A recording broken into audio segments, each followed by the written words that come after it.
তৌহিদকে প্রাধান্য দিতে যে আমাদের দেশে নবীর সাথে বেয়াদবি করে। কি কথা কর না কেন? নামের আগে কত লোক, আন্তর্জাতিক খ্যাতি সম্পন্ন বিশ্ববিখ্যাত মুফাসসিরে কোরআন। বিশ্ববিখ্যাত মুফাসসিরে কোরআন বুঝে বেড়া কান আর গোরের কানা কান আর বাচ্চা কোথাকার? বিশ্ববিখ্যাত মুফাসসির বুঝেও? মুফাসসির হইতে হলে 17টা জ্ঞান লাগে। ও বিশ্ববিখ্যাত কথা মারাচ্ছে, শতান কোথাকার? বিশ্ববিখ্যাত মুফাসসির ছিলেন একবারে পৃথিবী খ্যাত বিখ্যাত মুফাসসির আজম, মুফাসসিরদের সাইয়্যিদ হযরতে আব্দুল্লাহ ইবনে আব্বাস রাদিয়াল্লাহু আনহুমা, যিনি তাফসীর করলেন। আল্লাহ নবীর কোন সাহাবী পর্যন্ত তাফসীর করতেন না যে ওনার তাফসীরই ঠিক। একসাথে বলবেন আল্লাহু আকবার। তাফসীর লিখেছেন ইমাম ইবনে হাতিম, আজ থেকে 1200 বছর আগে। তাফসীরে তাবারি, তাফসীরে কুরতুবী, মাআলিমুত তানজিল, তাফসীরে বাগাবী, তাফসীরে আবু সাউদ, তাফসীরে ইবনে কাসির, তাফসীরে নাসাফি, তাফসীরে দুররে মানসুর, এরকম তাফসীরে মাজহারি। এরা হলো বিশ্ববিখ্যাত মুফাসসির। তাফসীরের কিতাব ছিল তাদের। 3 কোরআনের আয়াত মুখস্থ করে হয়েছে আন্তর্জাতিক বিশ্ববিখ্যাত মুফাসসির। ইস, ভাব নিছে কি একবারে। আইসে ওয়াজ করে কুলিন নামা না বাশার মিসলুকুম, রাসূল আমাদের মতো আল্লাহ বলে দিছে। উনি কি বুঝা বুঝছে? ইস, বুঝছে কি? এত বুঝা বুঝছে। আল্লাহ রাসূলের সাহাবীরা বলতেন মান্না আলাইনা বিকা ইয়া রাসূলুল্লাহ, আপনি আল্লাহর পক্ষ থেকে আমাদের জন্য নিয়ামত। আল্লাহ নিজে বলে দিলেন লাকাদ মান্নাল্লাহু আলাল মুমিনিন, রাসূল মুমিনদের জন্য নিয়ামত। আল্লাহ কোরআনে বলে দিলেন ওমা আরসালনাকা ইল্লা রাহমাতাল লিল আলামিন, तमाम কুল কায়নাতের জন্য আপনি রহমত। একসাথে বলা যাবে না আল্লাহু আকবার। তাফসীরে মুফাসসির কোরআন হচ্ছে বিশ্ববিখ্যাত। এটা আমরা কইলে কবে যে দেখো আমাদেরকে হিংসা করে। আরে বেটা, তুমি রাসূলের ইজ্জতকে ছোট করে দেখবা আর তোমার আমরা বসে বসে আঙ্গুল চুষবো নাকি? কি কথা কর না কেন? আমরা কি বসে বসে আঙ্গুল চুষবো?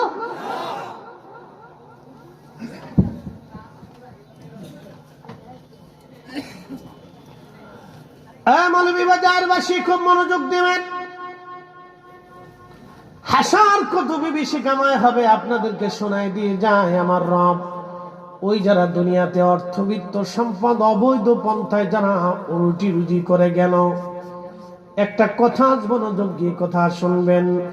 আল্লাহর সিদ্ধান্তের বাহিরে একটা ভাতের দানা আপনি বেশি খেতে পারবেন না। কি কথা কন না কেন? বিশ্বাস আছে না নাই? তাহলে যারা সুদ করে, ঘুষ করে, আকাম করে, ওয়াকাম করে, অন্যায় ভাবে সম্পদ রুটি রুজি করে, তারা আল্লাহর সিদ্ধান্তের বাহিরে খেতে পারে না, খেতে পারে না, খেতে পারে না। আমার এক ক্লাসমেট ছিল, তার আপন মামা কাস্টম অফিসার তৎকালীন সময়ে।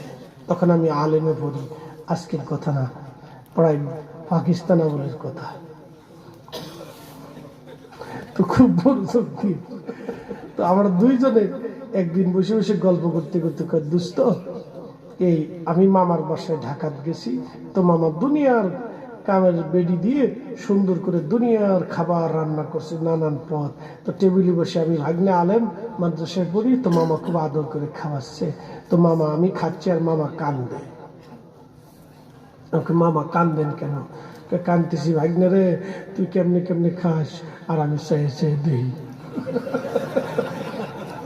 মামা আপনি খান না কে? মানে ডাক্তার নিষেধ করছে, এটা সমস্যা, এটা সমস্যা, ডায়াবেটিস, হার্ট প্রেশার, বুঝে এইটাই সমস্যা, এইটা খাওয়া যাচ্ছে না, খালি কচু শাক খাইতে। দুস্থ হাসের আমি মামার কইলাম মামা টেবিলের নিচ দিয়ে কত ঘুষ টুস নিয়ে ঢাকায় 4-5টা 8টা 10টা বাড়ি বানাইছেন, এত কিছু করলেন, আল্লাহ আপনার খাইতে দিল না।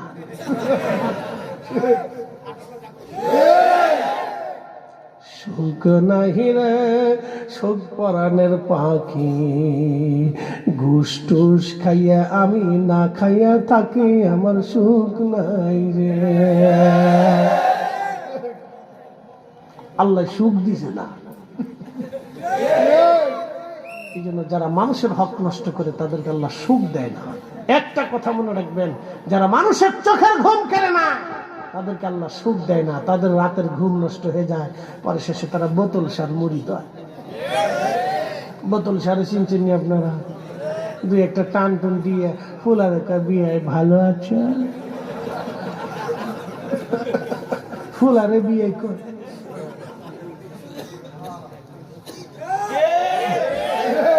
সুখ নাই, সুখ নাই, সুখ নাই। আল্লাহ আমাদেরকে অনেক সুখে রাখছে।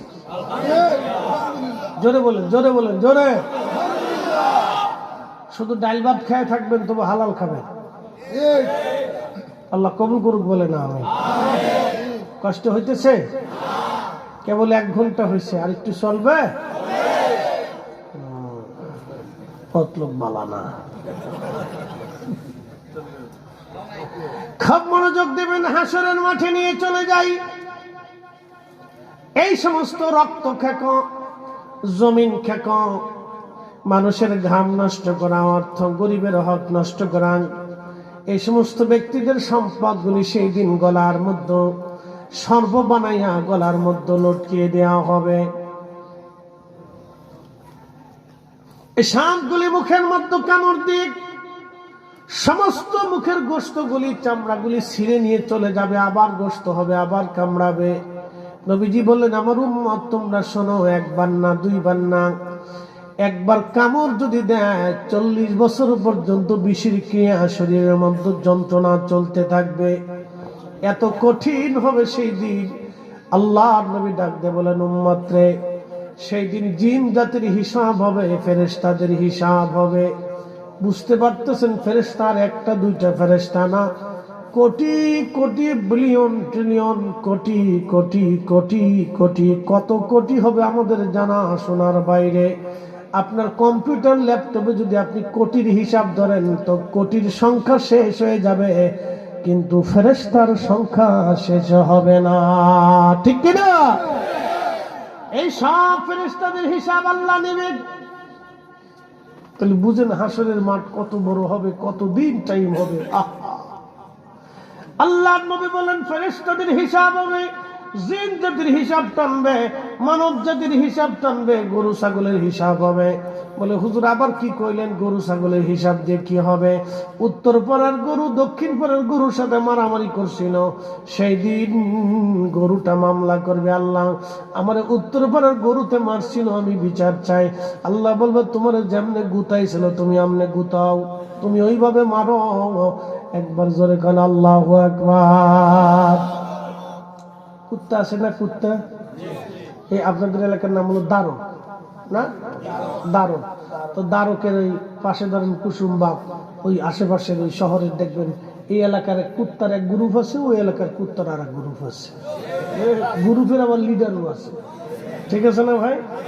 গ্রুপ ধরে থাকে, সীমানা নিয়ে খুব বিরাট যুদ্ধ করে ওরা, খুব খামড়া খামড়ি, ধমকা ধমকা, হাই হাই হাই আসবি না, কিন্তু সাবধান, আমাদের এলাকার ভিতর তোরা আসবি না। বিরাট এলাকা নিয়ে যুদ্ধ হয়, ওরা এই এলাকায় ঢুকতে দেয় না, ওরা এলাকায় ঢুকতে দেয় না। ঠিক আমাদের দেশে এরকম কিছু ফুলাফাইন আছে, দেখবেন ফুলাফাইন, এটার নাম ওই যে কি জানি হিরোইন সিনা রংবাস নতুন নতুন হয়েছে, এই এলাকার ফুলাফান ওই এলাকায় ঢুকতে দেয় না, ওই এলাকার ফুলাফান এই এলাকায় ঢুকতে দেয় না। কি কথা কন না, একবারে কুকুরের মতো কথা ক্লিয়ার করে ফেললাম আপনি, বাংলা আওয়াজ আর কি। তো খুব মনোযোগ দিবেন। তো 2 কুত্তার গ্রুপে খুব ফিটাফিটি হয়, খুব মারামারি হয়, কিন্তু জেলখানাও নাই, সালিশ দরবারও নাই, আদালতও নাই। কুত্তায় মারামারি করে, কিন্তু এক কুত্তা আর এক কুত্তারে কিন্তু জানে মেরে ফেলাই দেয় না। কি কথা কন না কেন? কিন্তু মানুষে মানুষে মারামারি করলে এক মানুষ আর এক মানুষে খুন করে। তারপরে মানুষ এখনো মানুষ হইতে পারে নাই। কি কথা কন না কেন? মানুষ হইয়া ভবেতে আসিয়া মানুষের করিলাম কি।